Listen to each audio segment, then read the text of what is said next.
Olá pessoal, meu nome é Fernando Pessoa, professor do Cefet-RJ e vim apresentar para vocês a pesquisa intitulada Geodiversidade e Montanhismo na Serra dos Ormos. Pesquisa essa que traz uma série de questões, resultados e desdobramentos da minha tese de doutorado intitulada Geodiversidade e Interpretação Ambiental em Trilhas, Travessia Petrópolis-Teresópolis, Parque Nacional da Serra dos Ormos, defendida no Programa de Pós-Graduação em Geografia da UFRJ. Bom, e o que é essa geodiversidade? A geodiversidade ela pode ser apresentada como conjunto de características geológicas, rochas, minerais, geomorfológicas, diferentes formas de relevo, hidrológicas, os rios, suas bacias hidrográficas, e do solo, representado a partir dos materiais geológicos, variação topográfica e processos físicos. Então, é um meio abiótico não estático, e sim extremamente dinâmico. E essa é uma visão importante que devemos ter sobre a geodiversidade. Bom, essa pesquisa ela trata de alguns temas principais, com destaque para a geodiversidade em trilhas e a geodiversidade em áreas protegidas.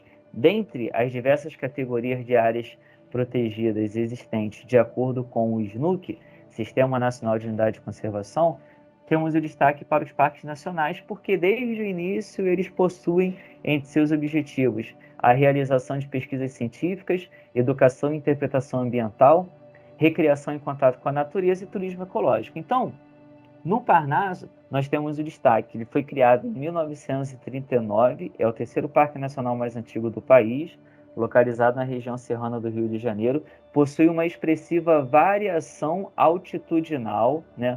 Variação altitudinal é essa devido aos aspectos geológicos, geomorfológicos, aspectos da geodiversidade, que condicionam uma expressiva biodiversidade ali presente a partir dos diferentes ecossistemas da Mata Atlântica. É um dos mais pesquisados e visitados do país e possui mais de 200 quilômetros em trilhas de vários níveis de dificuldade. Bom, mas por que o Parnaso? Devido ao seu grande potencial, tanto turístico quanto didático e científico. Porém, apesar de apresentar como atrativo principal suas feições de relevo, representativas de toda a Serra do Mar, verifica-se que pouca informação sobre a geodiversidade é transmitida aos visitantes. E aí está uma questão que devemos, né, nos preocupar, devemos nos debruçar. Objetivos da pesquisa: caracterização da geodiversidade presente em trilhas de unidade de conservação, utilizando como área de estudo a travessia Petrópolis-Teresópolis, no Parnaso, com o intuito de servir como base, aliada a outras ferramentas, para a divulgação de roteiros geoturísticos e didáticos que tenham a capacidade de fomentar o interesse da sociedade aos aspectos da geodiversidade. Bom, essa é a travessia da Serra dos Órgãos, né? Ela possui aproximadamente 30 km de extensão, tradicionalmente realizada em 3 dias, considerada difícil, com grau de dificuldade, geralmente realizado no sentido de Petrópolis para Teresópolis, passando por Magé e Guapimirim, representativa da geodiversidade do Parnaso, e esse foi o principal critério para a escolha da travessia da Serra dos Órgãos, né? Por quê? Em tese, uma boa caracterização da geodiversidade e criação de mecanismos de divulgação dessa geodiversidade para os visitantes na travessia da Serra dos Órgãos pode servir como base para outras trilhas do próprio Parnaso, tendo em vista que todas as características da geodiversidade, os diferentes tipos de rocha, as diferentes bacias hidrográficas, estão inseridas no percurso da travessia da Serra dos Órgãos. Então, ela é representativa da geodiversidade do Parnaso. De uma maneira geral, como é que é, né? A travessia é dividida em 3 dias. Primeiro dia, da sede de Petrópolis até o abrigo do Açu. Segundo dia, o abrigo do Açu até o abrigo do Sino. E o terceiro dia, o abrigo do Sino até a barragem, ou até aqui, né, a portaria da sede Teresópolis do parque. Bom, dentre as questões que podemos ressaltar de acordo com o resultado da pesquisa, uma é que a interpretação ambiental em trilhas ela deve ser realizada a partir de uma abordagem multiescalar, de diferentes escalas, e a partir de uma abordagem geomorfológica. Nesse sentido, a gente traz aqui um mapa dos domínios geomorfológicos do Parnaso no contexto da travessia Petrópolis-Teresópolis. Por que o destaque dos domínios geomorfológicos? Porque a partir da geomorfologia nós podemos fazer essa interpretação ambiental associando a diferentes tipos de rochas, solos, hidrografia e vegetação ali existentes.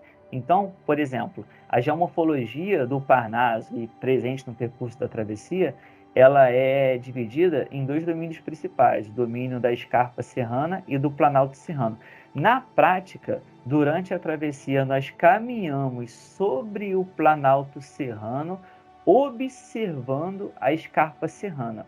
Então, qual o esquema, né? Ela começa aqui no Vale do Bonfim, passa por planaltos dissecados, até chegar no Planalto do Açu, quando atinge ali os 2.000 metros de altitude, Planalto do Açu, Planalto do Sino, e no terceiro dia desce novamente por planaltos dissecados até a sede Teresópolis do Parnaso.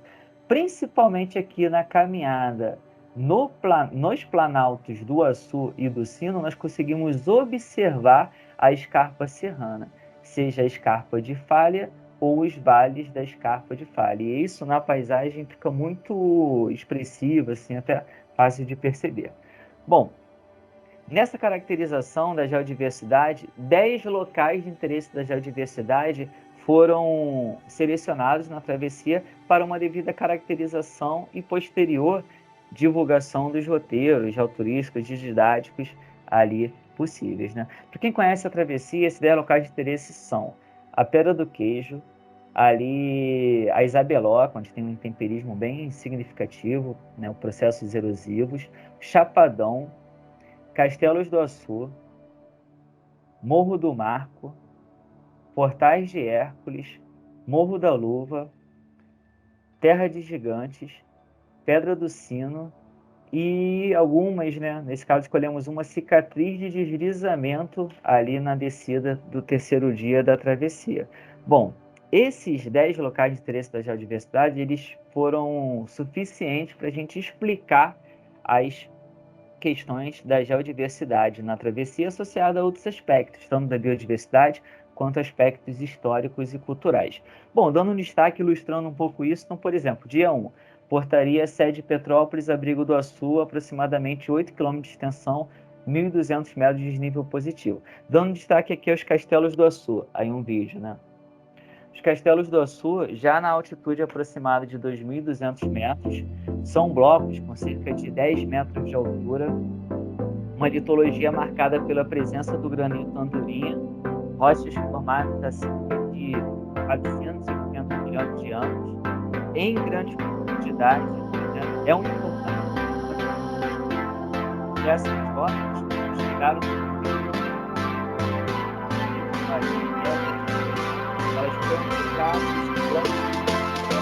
elas essas fraturas facilitam os processos erosivos ali presentes, principalmente erosão eólica e pluvial, dando esse formato aí desse importante patrimônio geomorfológico. Olhando essa imagem que é interessante, né?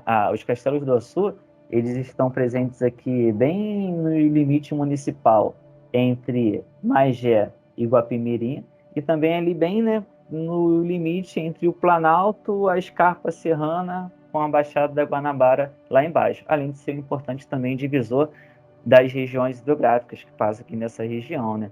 De um lado, voltado mais para norte, a região hidrográfica do Piabanha, e mais para sul, a região hidrográfica da Baía de Guanabara. Beleza. No segundo dia, com aproximadamente 8 km de extensão, nós temos cerca de 700 metros de desnível positivo, 700 metros de desnível negativo. Vamos dar destaque ao Morro da Luva e, principalmente, aqui os Portais de Hércules. Essas imagens do vídeo são do canal YouTube Drone do Montanha. Bom, dos Portais de Hércules, é possível dar esse destaque dos tipos de rocha e tipos de relevo ali presentes, muito associados a uma combinação de diferentes elementos, com destaque para a erosão superficial, intemperismo superficial, principalmente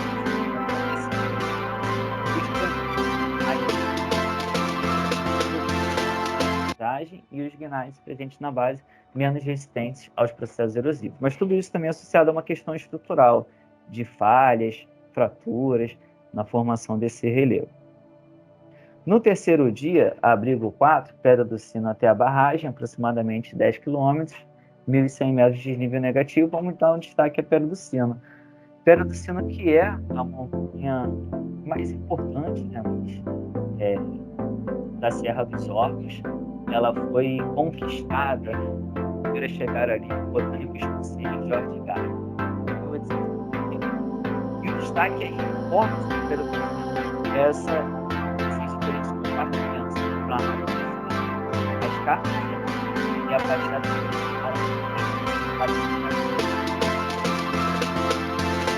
região metropolitana do Rio de Janeiro, sem contar a possibilidade de pensar em conexões. Então, a partir da Pedra do Sino, é possível observar as diferentes montanhas do Parque Estadual dos Três Picos, né? E como que essas diferentes áreas protegidas elas podem ser conectadas a partir de trilhas, por exemplo, trilhas de longo curso, e também como que a partir dessas trilhas a geodiversidade pode ser melhor apresentada, como que nós podemos qualificar essa visitação. Bom, a partir desses dados levantados, foi criado um roteiro com a utilização do aplicativo Wikiloc, que é um aplicativo já muito utilizado por montanhistas, pessoas que frequentam a travessia. Então, nós pegamos essas informações, elaboramos um roteiro, que nós demos a identidade de georroteiro e disponibilizamos no Wikiloc. Então, para quem quiser acessar, é só chegar no Wikiloc e jogar lá, georroteiro, travessia Petrópolis-Teresópolis. A identidade de georroteiro já vai te encaminhar para alguns roteiros lá disponibilizados, tá? Esses roteiros no Wikiloc, eles podem ser acessados tanto pelo site quanto pelo celular. É possível também baixar esses dados no Google Earth, que aí é importante ressaltar as diferentes possibilidades didáticas existentes com isso. E também pode ser compartilhado de diversas formas, então, por exemplo, QR Code, links, enfim. Então, o roteiro já vem sendo bastante acessado e a ideia é criar uma divulgação cada vez maior sobre ele. Além de ser um roteiro que ele é dinâmico, né? Um roteiro nunca está 100% pronto, parte desses dados podem ser editados e também permite um diálogo com quem está acessando para quem elaborou o roteiro. Então, podem comentar, deixar sugestões, coisas do tipo. Outra questão importante na pesquisa é que a elaboração de roteiros geoturísticos e didáticos, né, durante essa elaboração, é fundamental a presença no território e de outras formas, que eu vou mostrar aqui, e o estabelecimento de diálogos, né? Então, presença e diálogos são questões fundamentais, não só ao final da pesquisa, mas durante toda a sua elaboração ou até desde a sua concepção. Então, presença e diálogos no território, por exemplo, aqui, nossa participação no Conselho Consultivo do Parnaso, a realização da travessia com diversos públicos, professores, alunos, amigos. Aqui um registro de um minicurso realizado com gestores e condutores do Parnaso, intitulado Geodiversidade da Serra dos Órgãos, e a participação em eventos como a abertura da temporada de montanhismo e o encontro de pesquisadores. Essa presença em diálogos também é estabelecida a partir de publicações, são diferentes publicações que vêm sendo realizadas e sendo organizadas sobre o tema, de forma remota, né, que também, ultimamente, a gente tem utilizado bastante esse formato. Então, aqui alguns exemplos do que já foi e vem sendo realizado. E é isso. Muito obrigado. Esses são os meus contatos. Qualquer coisa, só mandar uma mensagem, enfim, entrar em contato para que possamos continuar aprimorando, divulgando, estabelecendo diálogos sobre essa temática da geodiversidade em trilhas e áreas protegidas. Obrigado, valeu!